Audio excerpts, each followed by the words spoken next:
Aquí empezamos. La ministra de Salud reconoció que hay falencias en algunos temas del sistema de salud, pero que no es necesario declarar la emergencia. Esto al referirse a Pichincha. Paul Cuello, desde el Hospital Pablo Arturo Suárez, nos tiene los detalles. Paul, buenas tardes. María Gracia, Liz, amigos, ¿qué tal? Buenas tardes. Así es, con respecto a las denuncias que hiciera ayer el Colegio de Médicos de Pichincha, esta mañana la ministra de Salud invitó a varios medios de comunicación a recorrer el Hospital Pablo Arturo Suárez, uno de los más afectados estructuralmente. Reconoció que hay falencias en algunos temas, como en el abastecimiento de medicinas, en el represamiento de las cirugías y sobre el agendamiento de turnos. Nosotros hemos preparado un reportaje respecto al tema. Veamos. Que hay varias falencias en el sistema de salud, reconoció esta mañana la ministra, pero que por ahora no es necesario declarar la emergencia en la provincia de Pichincha. Sostuvo que por las atenciones COVID, durante 2 años se desatendió a otras patologías que requieren ahora cirugías, pero que ese represamiento está siendo atendido de a poco. Entonces los médicos no habían agendado a los pacientes, no se habían resuelto cirugías, estaba parado para solamente estar orientado a trabajar con pacientes COVID. Dijo también que ha identificado varias fallas en las estructuras de algunos centros hospitalarios desde hace un año. Fallas en el sistema de tuberías de aguas y en algunas columnas. Uno de los más afectados es el Hospital Pablo Arturo Suárez. Fue recibido por el gobierno anterior con muchos problemas. Tenemos sobreprecios y además de eso problemas estructurales. ¿Qué no se dijo esto antes, ministra? Pues no sé, yo les estoy comentando a ustedes porque eso es lo que nosotros encontramos y inmediatamente empezamos a actuar. Respondiendo a las denuncias del Colegio de Médicos de Pichincha, Garzón contó que encontró hospitales plagados de corrupción, pero que discretamente están trabajando para combatir ese problema. En el Hospital Enrique Garcés, por ejemplo, hemos determinado que hay un problema gravísimo de corrupción, gravísimo. Y estamos investigando cuáles son esos problemas y quién está involucrado. Nosotros no vamos a permitir que se vendan medicamentos del hospital afuera, por ejemplo, o que se desvíen los contratos. Sobre las medicinas, dijo que en todos los hospitales hay un 70% de abastecimiento y que la gran mayoría de pacientes están recibiendo sus medicinas. Yo he venido personalmente a este hospital a preguntar a los pacientes si tienen medicamentos y nos han dicho que sí se les está dando medicamentos. Pero la realidad afuera de los centros es distinta. Los pacientes se quejan principalmente por la falta de medicinas y el agendamiento de turnos. Por ejemplo, necesito para una mamografía, me dicen que vaya al centro de salud y de ahí para que me deriven porque aquí en este hospital no hay. Poco para el dolor, no hay medicina, no hay diclofenaco, no hay nada. O sea, nos mandan a comprar afuera. Ella llora bastante con el dolor. ¿Y le dan para octubre? Para octubre. Aquí está la fecha, para octubre. Para el 21 de octubre. Y nuevamente pidió paciencia a los usuarios del sistema de salud. Dijo que estos problemas se resolverán y que junto con los gerentes de los hospitales trabajarán en una mejor atención. En Quito, Paul Coello, 24 horas. Así es, la ministra también sostuvo que en las próximas semanas el gobierno destinará un presupuesto para que los hospitales públicos del país resuelvan finalmente estos problemas. Pero vamos a ver qué pasa en la ciudad de Guayaquil con el abastecimiento de medicinas. Allá se encuentra nuestra compañera Vanessa Robles con más detalles. Vanessa, te escuchamos. Gracias, Paul. Buenas tardes, amigos televidentes. Estamos al pie del Hospital Guayaquil, al suburbio de la ciudad. Y es que si se habla de emergencias a tratar, basta con recorrer los hospitales del sistema público de salud, donde sumado a las emergencias con las que llegan los pacientes, se anexa la falta de medicamentos en los hospitales para curarlos. Continúan los testimonios en torno a las urgencias que viven los usuarios en sus atenciones. Tenemos un reportaje al respecto. La vereda es su sala de espera. Sus butacas, baldes y cartones improvisados. Y es que para quienes la incertidumbre se ha convertido en compañía diaria, poco importan estas incomodidades, cuando la vida de sus niños depende de medicamentos o exámenes. Cuando medicamentos no hay uno, papito, en medio de desesperación de no tiene que comprar medicamentos, tiene que comprar, comenzando desde una jeringuilla. Desde ayer a las 8 de la mañana pasamos la orden para que nos hicieran la tomografía para el niño y hasta ahora no nos han dado resultados. A ellos se suman quienes saliendo de sus cantones apostaron por el Hospital de Especialidades Francisco Icaza Bustamante. Falta tomografías, un tomógrafo, más especialista, medicación. En el Hospital de Manglal Alto también no hay ambulancias. No la han tratado todavía y eso está aumentando, porque eso fue lo que nos dijeron los médicos en Santa Elena, que la niña necesitaba ya el tratamiento. La urgencia de los pacientes por recibir una atención integral se repite en el Hospital Guayaquil, al suburbio de la ciudad, que los médicos ya han denunciado. Los médicos tienen razón, porque los médicos son los que nos tratan. Los médicos les informan de la farmacia si hay o no hay medicina, y no hay medicina. Tengo desde el mes de marzo en farmacia reclamando uno digerible para el estómago. El plan de externalización de farmacia surgió como un paliativo ante el desabastecimiento que existe en los más de 130 hospitales del Ministerio de Salud. Medicina siempre. Esa es la promesa a la que aún se aferran. Que estamos esperando ya desde cuándo y no se hace ese proyecto realidad, pues. Claro que seguimos esperando los medicamentos, porque no solo yo tengo hijos, todo el mundo tenemos. Y en estos casos no hay dinero. Y que no les queda de otra que esperar el tiempo que la enfermedad de los suyos así lo requiera. Y así los usuarios del Sistema Público de Salud deberán seguir teniendo paciencia y esperar unos días más o un tiempo más para poder retirar sus medicamentos de las farmacias privadas, tal como lo viene ofreciendo el gobierno desde hace casi un año. Y postergando estas fechas, los usuarios esperan. Esa es la información a esta hora de la tarde. Ustedes tienen más en estudios. Muchísimas gracias, Vanessa, igual a Paul por sus reportes de este tema de salud. Y mucha atención, el Ministerio de Salud Pública informó que tras activar la alerta epidemiológica en el país y las recomendaciones de la Organización Mundial de la Salud, detectó el primer caso sospechoso de viruela del mono en Quito. El día de ayer fue reportado el primer caso sospechoso, no es un caso confirmado, de un paciente joven que vino del África y que empezó con un cuadro febril y también con un rash cutáneo. Y por lo tanto, inmediatamente, gracias a la alerta epidemiológica que nosotros ya habíamos emitido hace más de una semana, pues se han realizado el confinamiento del paciente y los cercos epidemiológicos adecuados. Está siendo tratado por un infectólogo para irlo monitoreando para ver si realmente se trata de ese caso. Y el resultado de los exámenes esperemos y confiamos tenerlos la próxima semana. Si es que es positivo, se los daremos saber. Si es que es negativo, también se los daremos saber. ¿En qué provincia?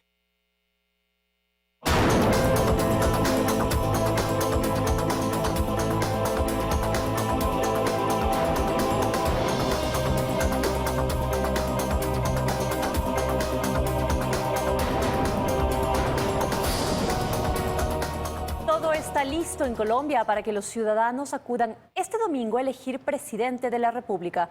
Para esta jornada electoral se desplegará un amplio dispositivo de la fuerza pública con más de 300.000 efectivos. Cerca de 39 millones de votantes están llamados a las urnas de este domingo en Colombia para elegir entre 6 candidatos al sucesor del conservador Iván Duque, que no puede presentarse a la reelección. Las elecciones se producen en medio de fuertes tensiones políticas, tras 4 años marcados por la pandemia, la recesión, las protestas urbanas y el aumento de la violencia. Voy a votar porque Colombia merece un cambio, y merece un cambio real, no un cambio politiquero como lo han venido haciendo. Si ningún candidato alcanza al menos el 50% de los votos en la primera vuelta, habría una segunda el 19 de junio. En este momento lo que indican las encuestas es que habrá segunda vuelta. Ninguna menciona la posibilidad de una victoria de Gustavo Petro en primera vuelta. Es por lo tanto bastante improbable, aunque pues hay también una franja muy grande de indecisos, entonces podría haber sorpresas, pero pues sería realmente sería improbable una victoria de Gustavo Petro en primera vuelta. Según el ministro del Interior, Daniel Palacios, el gobierno garantizará la seguridad con un amplio dispositivo de la fuerza pública que comprende más de 300.000 efectivos entre policías y militares. Además, 8 misiones de observadores internacionales con más de 400 personas de organizaciones como la ONU, la OEA y la Unión Europea garantizarán la transparencia en el proceso electoral. Las juntas electorales se abrirán a las 8 de la mañana y se cerrarán a las 4 de la tarde. Está previsto que sobre las 6 de la tarde ya se conozcan los primeros resultados consolidados de los comicios. Asimismo, para esta jornada electoral, las autoridades han dispuesto ley seca. La medida regirá desde las 6 de la tarde de este sábado hasta el lunes 30 de mayo a las 12 del día. Angie Torres, 24 horas. Y el domingo en Colombia se juega el modelo de país en la elección presidencial de primera vuelta. El anhelo ciudadano de cambio y la polarización hacen parte de una elección inédita en la que uno de los principales temores es la llegada del populismo, sea este de izquierda o de centro.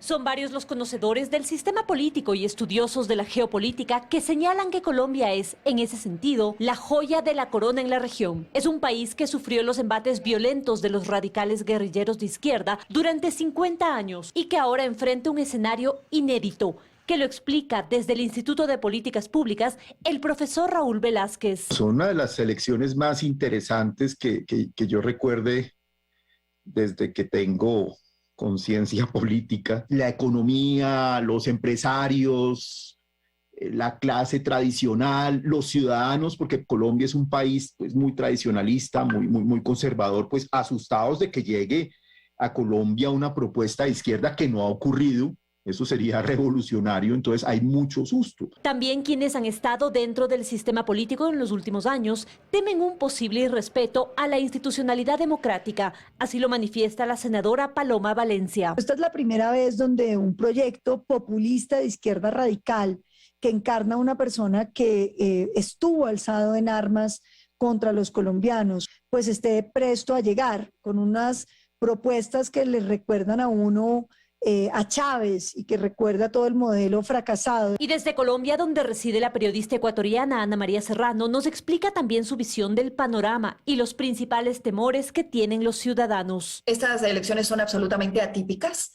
En estas elecciones en Colombia se está jugando un modelo de país. La gente quiere ver un cambio. Para ella está bastante claro el posible escenario considerando lo que quieren los electores y el comportamiento de las encuestas. Dos opciones bastante populistas y lo voy a decir con nombres. La una es Gustavo Petro, una populista de izquierda, y la otra persona es Rodolfo Hernández, también un populista. Yo estaría dispuesta a votar por cualquier persona que respete la democracia o por cualquier persona que se comprometan que 4 años entrega el poder. El cambio al que aspiran es innegable, pero en medio del rechazo que tiene la gente al sistema, esperarían que prime la cordura. Ya estamos en un momento en donde no queremos mesías, queremos ideas, queremos reformas, ¿sí? Y podemos tolerar, esa es mi posición, 4 años de lo que sea, pero 4 años. Esto ya no, se acabaron las monarquías en Latinoamérica. Este domingo irán los colombianos a las urnas en una jornada previo a un día feriado y en un país donde el voto no es obligatorio. María Gracia Acosta, 24 horas. Seguimos informando. Posible destitución de Guadalupe Llori se frena por las medidas cautelares dictadas este viernes por un juez de la Unidad Judicial de Quitumbe. El documento dispone al Pleno que se abstenga de conocer el informe de la comisión ad hoc que recomendaba su destitución. Karen Aro nos cuenta más detalles. Karen, muy buenas tardes. Adelante, por favor. Hola compañeras en estudios, amigos televidentes, buenas tardes. Así es, todo lo actuado por la comisión ad hoc e incluso el informe que recomienda la destitución de la presidenta de la Asamblea Nacional de su cargo, Guadalupe Llori, se queda sin efecto, pues así lo dispuso un juez de una unidad judicial del sur de Quito.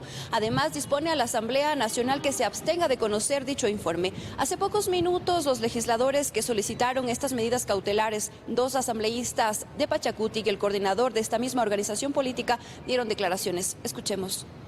Dice explícitamente, claro, que la presidenta y el Pleno deberá abstenerse de conocer el informe que fue emitido por esta comisión, que fue creada de manera ilegal, ilegítima, violentando todo derecho de participación de las organizaciones políticas. En este caso, la presidenta deberá convocar para que se conforme nuevamente esta comisión, pero respetando las decisiones internas de las organizaciones políticas. Quien también dio un pronunciamiento fue el legislador John Vinuesa, quien era parte de esta comisión ad hoc que investigó toda esta denuncia en contra de la presidenta Guadalupe Llori. Escuchemos su posición. Recordemos que una cosa es la función legislativa y otra cosa es la función judicial. Y quien manda a la función legislativa es la Constitución de la República. En el documento, el juez ordena también al Pleno de la Asamblea Nacional convocarse para conformar una nueva comisión ad hoc que tramite la denuncia en contra de la titular de la legislatura. Es la información que les reporto hasta ahora de la Asamblea Nacional. Continúan ustedes. Que tengan una buena tarde. Tú también, que tengas una buena tarde, Karen. Muchísimas gracias por ese reporte. Yolanda Yupanqui, vocal alterna del Consejo de la Judicatura y presidenta del Colegio de Abogados de Pichincha, reaccionó ante la suspensión del presidente de la Corte Nacional, Iván Saquicela. Asegura que votó en contra porque rechaza la interferencia del poder en la justicia. Voté en contra de la suspensión del presidente de la Corte Nacional. No estoy de acuerdo en que se irrespete la institucionalidad de la justicia.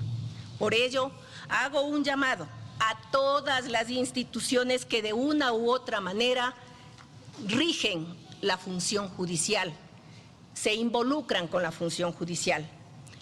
Me permito hacer un llamado a la misma Asamblea Nacional para recuperar la cordura en momentos tan críticos para el país.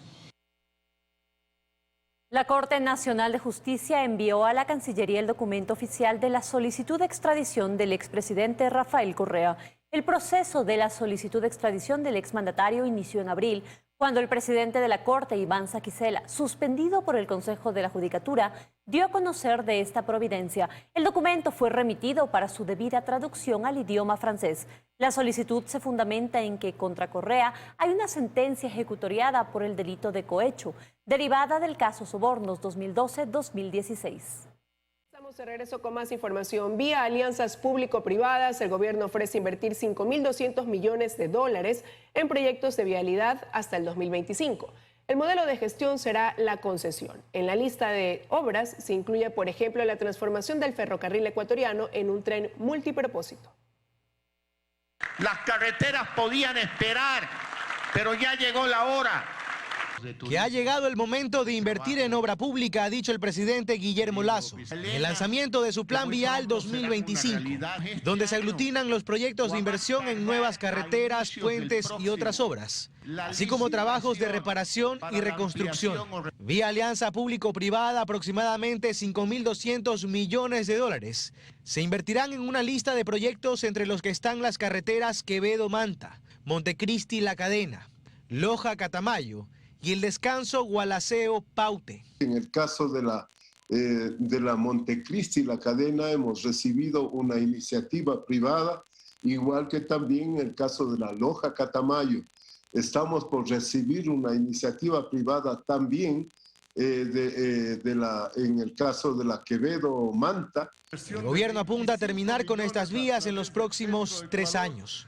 Pero se admite que es muy probable que otros proyectos como la repotenciación del ferrocarril o la construcción del llamado Quinto Puente que unirá por el sur a Guayaquil con la vía Durán-Tambo no sean inaugurados en este periodo. El deseo del señor presidente es de que esos proyectos sean contratados en su periodo. Usted sabe que en el caso del Quinto Puente, cuando menos tomará su construcción 4 años más, luego de la adjudicación, y seguramente un tiempo muy similar el tren multipropósito. Un poco más incluso podrían tardar también otras obras, como las autopistas Quito-Guayaquil y Guayaquil-Cuenca. Estamos buscando empresas internacionales de mucha experiencia para que realicen los estudios de estas 2 vías. En paralelo, el gobierno trabaja en el mantenimiento y reparación de algunas vías afectadas por el invierno. En esto se anticipa una inversión pública directa de no menos de 550 millones de dólares. Están llevando a cabo. Un abrazo a Paute. Que Dios bendiga la suerte. 779 nuevos uniformados se incorporan a las filas de la policía. 300 son destinados para la ciudad de Guayaquil debido a la ola de criminalidad. Nos enlazamos con Luisa María Heredia, quien está en el Parque Samanes y nos cuenta más. Luisa, muy buenas tardes, te escuchamos. ¿Qué tal, Liz? María Gracia, amigos televidentes, muy buenas tardes. En efecto, el presidente de la República, Guillermo Lasso, cumplió agenda en Guayaquil este viernes. Hace pocos minutos terminó un encuentro con jóvenes deportistas que se desarrolló aquí en el Estadio Cristian Benítez. Pero más temprano participó en la ceremonia de graduación de una nueva promoción de policías, un total de 779 agentes. Con ellos, destacó el mandatario, se da inicio al cumplimiento del compromiso que anunció en su informe a la Nación el pasado 24 de mayo, la incorporación de 30.000 nuevos policías en los próximos 3 años. Escuchemos. Le he mencionado que llevemos a cabo procesos de selección masivos y ágiles para incorporar en el menor tiempo posible a los nuevos efectivos de la Policía Nacional. Este primer grupo de nuevos policías será asignado a las zonas más conflictivas del país, como son las provincias de Manabí, Esmeraldas, Los Ríos, El Oro y Santo Domingo, y las ciudades de Quito y Guayaquil. De hecho, el ministro del Interior, Patricio Carrillo, precisó que un gran número se queda en Guayaquil. Escuchemos. 300 se quedan ya en Guayaquil para reforzar el combate a la criminalidad en esta gloriosa ciudad. Nuestro compromiso con Guayaquil es férreo y perenne. La Policía Nacional no ha bajado los brazos. Al finalizar el evento, el comandante general de la Policía Nacional, el general Fausto Salinas, dio detalles sobre el caso de Leandro Norero, el presunto narcotraficante detenido en Zamorondón hace 2 días, quien tendría vinculaciones con altos funcionarios de la Policía Nacional en la función judicial. Escuchemos. Bueno, esos son trabajos que se van a identificar, hay mucha información que debe ser recopilada por medios técnicos. Una vez que tengamos la información certera, la proporcionaremos a la justicia y de ahí se determinarán las responsabilidades que podría tener en uno o más hechos delictivos. Hay unas relaciones con varias personas, entre esas con una ex fiscal, pero lo que tendrá que demostrarse es si existe algún nexo, eso lo tendrá que hacer la justicia. Es lo que puedo informarles por ahora. Continúan ustedes en estudios con más noticias. Muy buenas tardes. Muy buenas tardes, Luisa María. Muchísimas gracias.